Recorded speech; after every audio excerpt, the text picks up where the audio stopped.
I co-direct H2 Dance together with Heidi Rustgaard from Norway, and we're a London-based performing dance company, movement company, and we have currently developing a project called Say Something, which started about 2.5 years ago on working with amateur choirs on themes around groups and group dynamics, group behavior, and freedom of expressions within groups. And we research with several choirs and theatre groups around Europe, primarily Norway, Sweden, Portugal, Iceland, etc. And now we premiered the work in February last year at the Place Theatre in London with a London-based choir. And we're currently associate artists at Dance Digital, and we are developing the work with animation artist Rachel Davis for performances along the Lee River for Leap Festival in the summer as part of the Cultural Olympiad Big Dance Commission.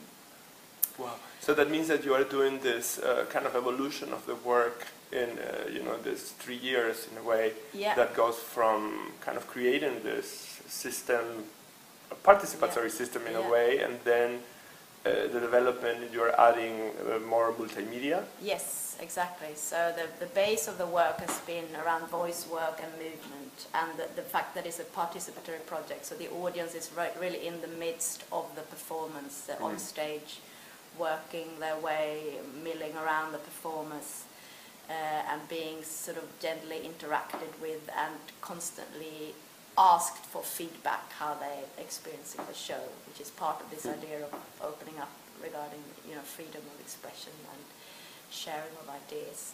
So it's been a quite relevant, isn't it? Exactly. So it's been a kind of almost verging on a social experiment, that each show has had a different outcome and each show has had different participation with an audience. And now we're working with filmmaker and animator Rachel Davis on the kind of how to incorporate the digital aspect to the work and a more visual aspect to the work. Because it was very basic initially with the space and performance and sort of quite pedestrian.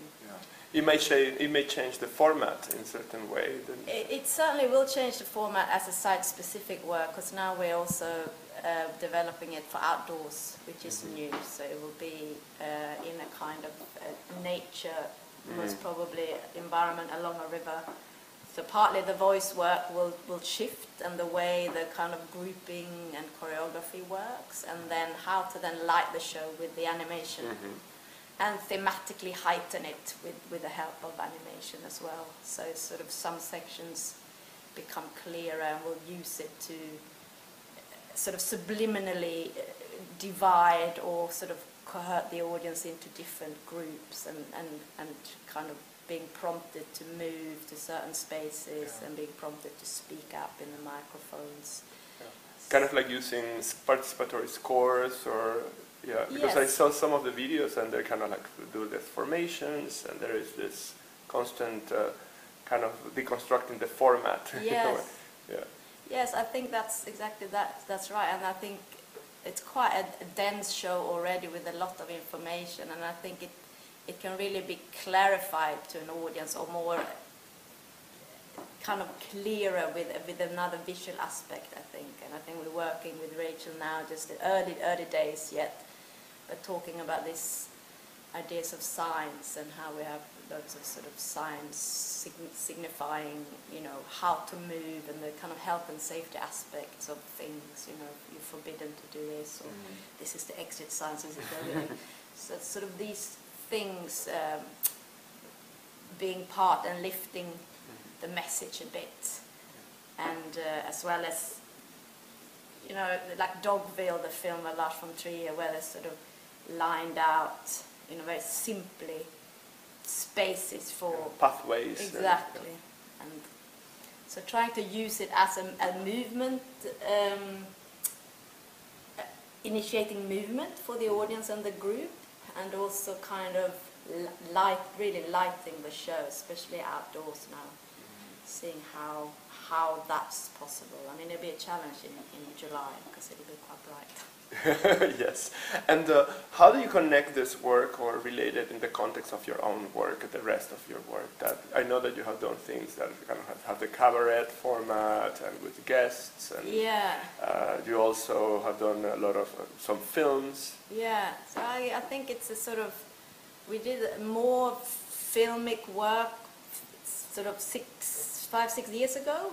It was myself and Heidi performing in kind of a small entity and used kind of more visual aspects, used camera on stage as live projection, used animation as backdrop, made a couple of film works. And I think in discussion with Tamara at Dance Digital, she was really keen on the work when we performed at the place and just how things could be developed, and we both me and Heidi wanted to sort of keep developing it and make it more visual, really. And I think it's a work that will keep developing throughout many years. It's super mobile and it's very kind of flexible, which makes it exciting, but and needs a long process to sort of. I don't think it will ever finish. Yeah. So in the context of the history of let's say participation and participatory performance and happenings, and there is practically a 50-year tradition in our side of the world. Yeah. So how would you place your work? Why now? Etc. I think for us it's been quite a kind of organic process from being very interested in the audience, always having a kind of interaction while performing, and then the kind of breaking down the fourth wall, the kind of what does the audience mean to a work, and can they decide and can they direct the work, because they're obviously sitting there judging what they're seeing and wanting things to happen or not. So how does that play, and what is the power, and who's got the power?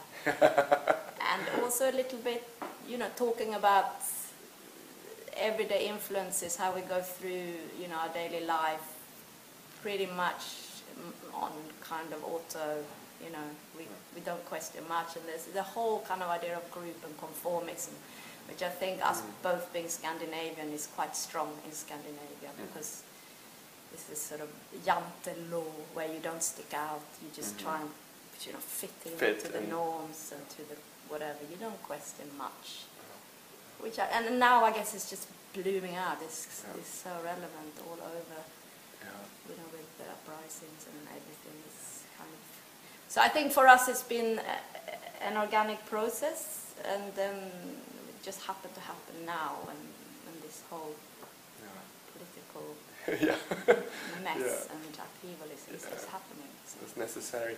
Yeah. And how do you put this work out there with your performers? You really, I think that have to have certain kind of special performers that want to deal with this kind of interactions, with the unexpected, with some kind of bottom-up emergence of the performance. I think we were initially, we're still very interested in doing this with loads of different groups, loads of different choirs, and sort of social contexts, the refugee choir, gay and lesbian choir, children's choir. So the choir is the one that is your cast? The choir is our cast. Ah, that's great. And then we have 4 professional performers that are the same each show. Ah, okay. So that keeps certain sort of scaffolding. Yes, sort of some kind of support and leadership. And they're a particular group within the group. And then there's the audience group. So there's sort of 3 groups, as well as a musician and a sound technician on stage. So they all have sort of different powers to change the show, really. Because now you were doing this kind of real-time sampling or using that sound. Yeah. That's how the show is.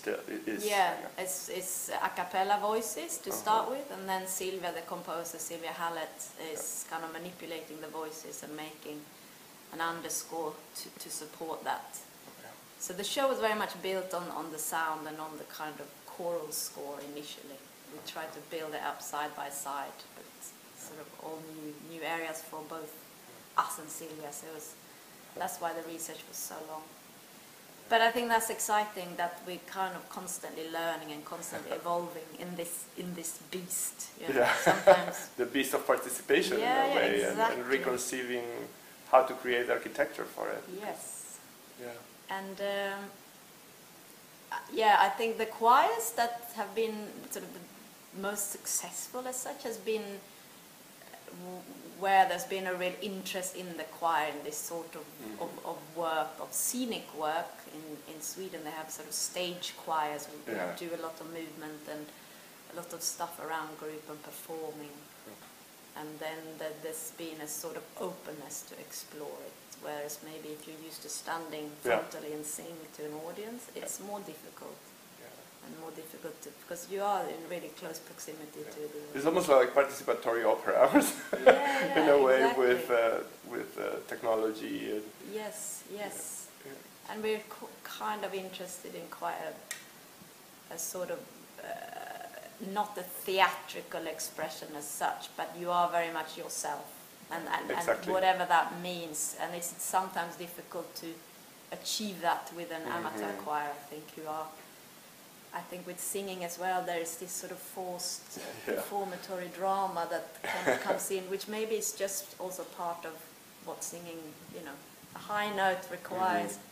Yes, certain kind of posture and alignments. And face, sort of facial expressions is trying to not go to that place and move through simple movements. It's quite tricky. Yeah, well, that's good. And then could you tell us again when is the next iteration of the show? Next presentation. Presentations and the next kind of stages with the production. Stages of development. Yeah. So now we're basically deciding the site for the show. So we have 3 different possibilities along the Lee River Valley, that part of Hertfordshire. This is all going to happen in March. We need to employ a production manager and keep developing the animation with Rachel. And then we're working with 2 student groups, one at Bedford University, one at Roehampton University, which will kind of form part of the choir or be part of the choir. So hopefully we'll get a locally based choir and these 2 student groups to perform in SIF Dance, which is in Bedford University, 21st of June.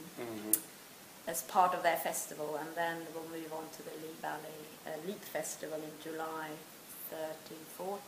12, 13, 14, 15 July. And then the work is taken to Edinburgh Fringe Festival in August for 3 weeks with the Edinburgh Best Choir.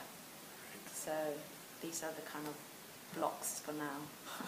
And Norway, yes, we're going to Norway in May, that's right, Oslo and Trondheim. Yeah, like in May. Yeah. That's great. Yeah.